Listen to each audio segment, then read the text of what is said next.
All right, we're back. Final game to talk about from the divisional round. Rams 20, Bears 17. Scott, the Rams win this game. Kind of feel like they got away with one here in a very weird way, because the Bears, of course, came rolling back at the end. They take this game to overtime.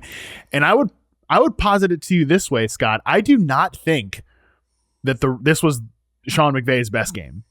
Like, I actually was pretty bothered by especially the first half, the play calling. Very weird here. I think he got out coached by Dennis Allen, who, just blitzed the hell out of this team and was able to find some holes there in their passing game. They ran out in 11 personnel, just a ton in the first half. They kind of ignored the run game, even though they had an advantage there. But again, all that matters is they win this game. They move on to face the Seahawks for the third time this year in the NFC Championship. Yeah, it wasn't a great game for the Rams at all. I mean, the two MVP candidates did not play well in this weekend, but they're both advancing. Matthew Stafford just 6 yards per attempt, no touchdown passes, basically just about nothing from Davante Adams until that really big reception in overtime. That was sick, though. Puka's great, but you hold Puka to 5 for 56. I realized he had a big rushing conversion for a first down, but the Bears would have taken that up front. So they need to play a lot better next week against the NFL's best defense, and maybe just best unit in the Seattle defense is the best unit in football this year. And I'm thrilled that we're getting that game, that rematch, but it's sad that we're going to say goodbye to the Bears. What a season they've had. This has been so entertaining. Their games have been wonderful to watch. Interesting to see Kyron Williams become, when push came to shove, it was him who got the 25 touches, and Corum only had a handful of carries in that one big third down play. I think the Rams kind of outsmarted themselves on that third down carry to Corum when they just should have maybe been more straight ahead. They lost yardage. They couldn't even go for it on fourth down. I didn't think it was a great McVay game. We've also talked about the Rams haven't been a good special teams club all season. We were worried that maybe that would be their downfall. They escape. And escape is what the word I would use. I feel like the Rams escaped in this game. The Bears had a decided edge. What is it? 417 to 340 yards. So that's a big edge there. Our yards per play, 5.1 for Chicago, 4.4 for the Rams. Usually when you hold those advantages, you're going to win. Of course, Chicago had 3 turnovers. The Rams didn't have any. You lose that turnover battle, you're usually going to lose. But I feel like the Rams played like their C-minus game and got away with it. No doubt. I feel the same way from the Rams' perspective. I think both secondaries actually played much better than I expected in this game. I think the weather obviously could have played a part of that, but the Bears secondary was very, in terms of, again, the blitzes was really impressive. Kyler Gordon played a great game in this one. He really deserves a shout out on the Bears defense there. And on the Bears offense, like, again, I do think Omar Speight, some of these guys on the Rams defense definitely outkicked expectations here. Cam Curl had a great game for them, but just final notes on the Bears. It was a great season, right? 2025 has to go down as an awesome season if you're a Bears fan. You're gonna look back on some of the plays in this game and be like, oh, the Odunze drop on the first drive, I think that's gonna haunt you. That could have been a touchdown. The final game, the final play for the Bears here, in terms of the Caleb Williams interception, I'm not sure it was a great ball anyways, but DJ Moore's kind of loafing on that route. I don't, maybe loafing is too hard, but he certainly was not running full speed on the concept that is supposed to go to him on that dagger play. That's going to haunt you if you're a Bears fan. You're going to look back on this and be like, damn, was that our best shot? Because Dan Campbell, Ben Johnson's former boss, is famous for saying this. Like, you think you're going to be back here, but you don't know that you're going to be back here. It's going to be hard to get back to this spot here. And the Lions have been proof positive of that. So I guess my question to you, Scott, is, are the Bears going to go down as one of those teams like the Commanders last year who were in the NFC Championship game, got blown out by the Eagles, and then seriously regressed the next year? Or do you have more faith in this operation being more sustainable? Yeah, it's a great question. And the comp certainly applies. You have a breakthrough quarterback.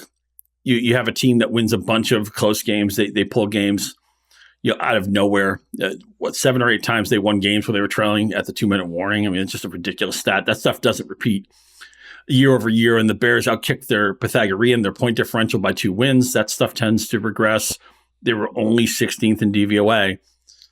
But the one thing they have that the Commanders don't, the Commanders built their team, one of the oldest rosters, like 15, 16 years, right? I mean, that build never made sense. There's much more ascending talent with Chicago. Yep. I also feel better about Ben Johnson. Dan Quinn's not a bad coach, but I think Ben Johnson might be like a significant right answer. So you have that. And just some of the guys who are going to get better, right? We saw Colston Loveland. It wasn't his best game against the Rams. We should also point out, by the way, only 4 enforced penalties in this game. So they were letting the defenses get away with some stuff. And that's always going to be, when you see a game that is officiated that way, kind of hands off, I always feel like that favors the defense. I'm fine with it. I don't have a problem with it competitively, but maybe that held the offenses down efficiency wise, along with the weather and when the game was played. Because of Ben Johnson, because of players like Loveland, I realize Luther Burden still made rookie mistakes, and a lot of times he and Williams weren't on the same page, but he's going to be a better player.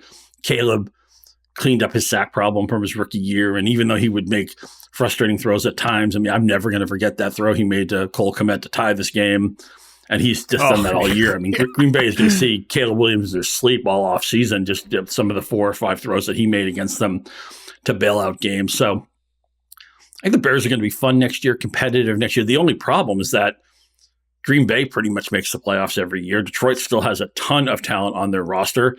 And when we last saw Minnesota, they were winning a bunch of games in a row with a really good defense. If they get anything adequate at quarterback, they're set up to be a good team again. So this is probably the second best division in football this year. The NFC West would be the first, but NFC North not that far behind.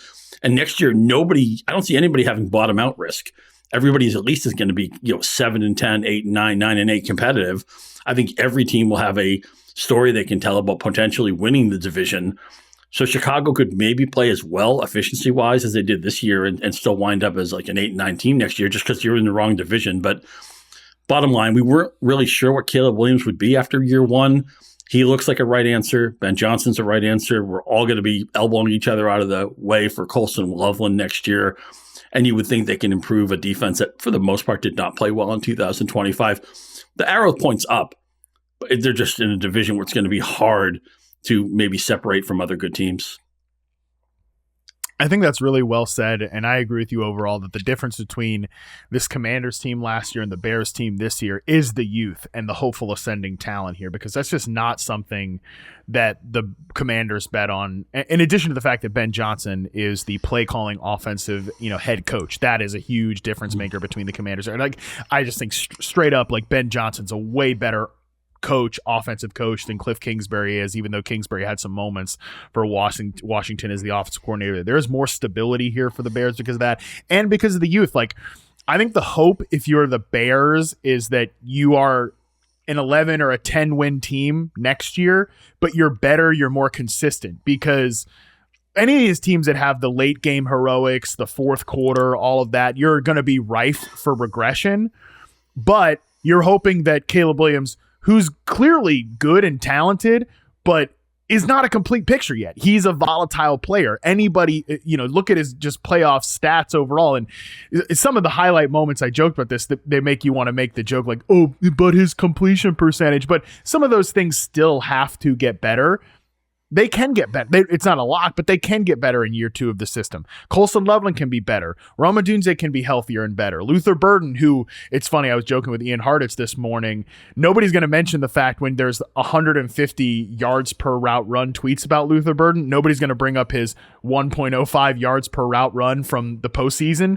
But that also just indicates, again, there's room to grow for him. Kyle Monungai is a rookie who can get better. The only real area of age on the offensive line is Joe Tooney, who's an older guard that they kicked out to tackle. They need to figure out that left tackle position because Ozzie Trapillo tore his patella tendon in the playoffs. Other than that, though, this should still be an upward trajectory team on offense, and one, Scott, that I will be absolutely happy, willing, and excited to invest in fantasy in 2026. Yeah, I think I'll have some Caleb Williams shares too. Dynamic as a runner, and just all last year it's like, oh my God, they took the wrong quarterback. They should have taken Daniels. Maybe they should have taken Drake May. At least now they can feel good about the guy they have. Oh, absolutely. Like I said, he's not a complete picture. He's not perfect yet, but the highs are so high. The lows are lows. What you're just hoping is that evens out a little bit. You get somewhere in the middle there for Caleb Williams. And if you do, my God, what an exciting picture that is going to be for this offense and this team going forward.